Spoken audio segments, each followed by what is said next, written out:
Peggy 3.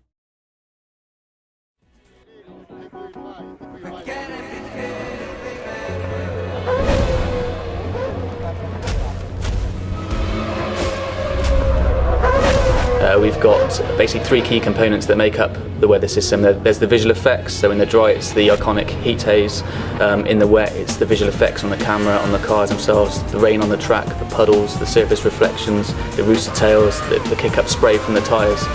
The second aspect is how those visual effects tie into the track simulation. The third part of the weather system is actually the effect it has on the gameplay.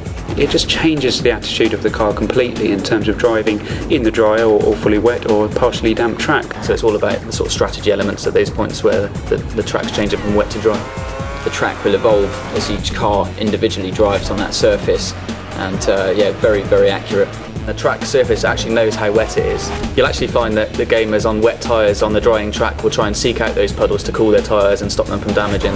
When you're in the car, you've really got no idea what the weather's doing, but the teams, they know by the radar where the weather is coming in from and how long it's going to last. And that's something that will be added into the game as well. You'll be aware of what the weather's doing roughly, and then you can make your call just like you would in real life. The weather system is set up to be completely dynamic for career. It changes over time. So you go to Spa, a typically very unpredictable track. You need to be prepared to alter your car balance as the race weekend progresses, so that when you're heading towards that Sunday race day, you think you've got a car set up that is going to be balanced for the predicted weather conditions.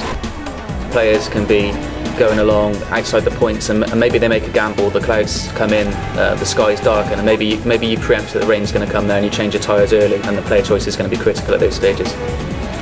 It brings that new element of launching a multiplayer game with Monaco in a heavy downpour, Monaco in the sun, or Monaco when the rain just starts coming down. I prefer to play those kind of scenarios rather than switching tracks into reverse or playing point to point. It's about making the game that I've always wanted to play.